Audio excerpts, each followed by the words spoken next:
I would say both, right? Yeah. I mean, anybody who picks up a Volca, they can start making music with it instantly. You don't even have to connect it to something. It has a built-in speaker, right? And, bringing that synthesizer instrument with you, helps you to achieve, you can find the moments wherever you need to be in order to make music, right? And the best synthesizer is, in the world, it's the one you own, right? Remember that, guys. You don't have to go pointing and Googling for something and buying something else. The best synthesizer you have is the one you own, because that's right in front of you at this moment of time, and it can help you to achieve the track that you want to do with that, right? This also, for me, is why it becomes a source of creativity, right?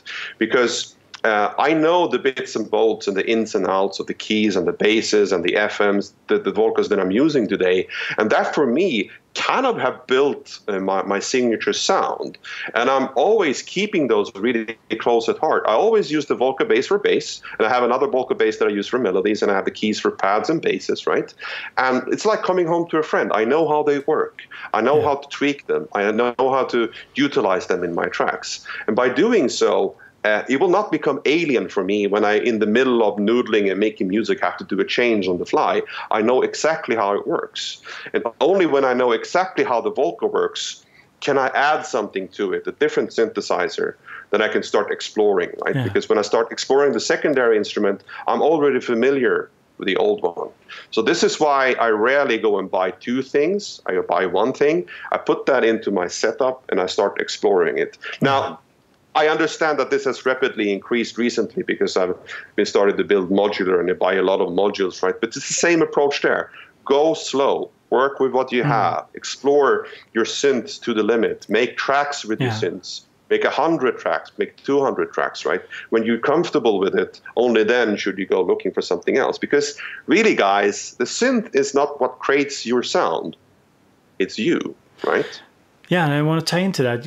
It seems to me that you're basically saying that learning your synth is not only this technical endeavor. It's an artistic one. It's an artistic endeavor where you kind of find the limits of your instrument, yourself, the relationship between you and your instrument, and the limits of how you can use it in a way that's true to your creativity and musicality, rather than talking about it as technical specifications and the sort of what's there on paper.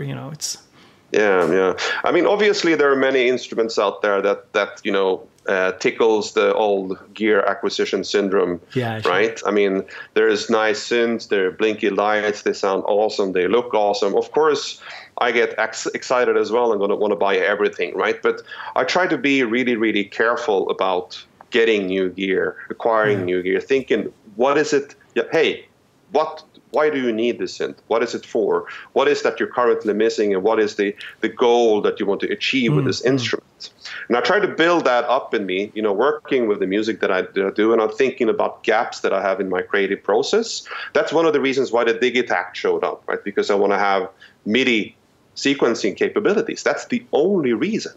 Yeah. I was thinking about getting a proper sequencer instead, like a Circlone or something like that, but I understood, okay, the Digitact is really nicely priced and it has a MIDI sequencer. That's what I want. And it also has a sampler, it's a drum machine, all of those things, right? So I start exploring it as a heart in my setup first, and then I go to the other areas of the instrument. Interesting, very interesting. So before we... let's see here. So before we take a little break, we need a little coffee break. I just want to ask you something, because it kind of ties into what we were talking about. So presets, yes or no? Like preset sounds that you download or comes with a synth, yes or no? I would say it's a yes for demoing the capabilities of an instrument to learn how it can sound. So from a sales perspective, I think presets is a definite yes. But me personally, I always work from a blank slate when I create a sound. I always go in it on the synth because I want to evolve the sound into something. And having a preset kind of inhibits me and makes me lazy, and I just use the presets and I'm done. That's not the way I want to work. So having other people giving you presets is also a good thing, because then you can listen. Oh, let's see what BoBeats can do with the Korg Minilog. This is really interesting. This is awesome. You can make a bass sound like that. But I wouldn't ultimately be using your sound. I would just taking the idea of that sound and making that into something that I like myself. So as a starting point, kind of doubt it. I would rather go in it, but I would listen to a sound and kind of think of what types of sounds would I want to make that are somewhat similar, and how would that work for my setup?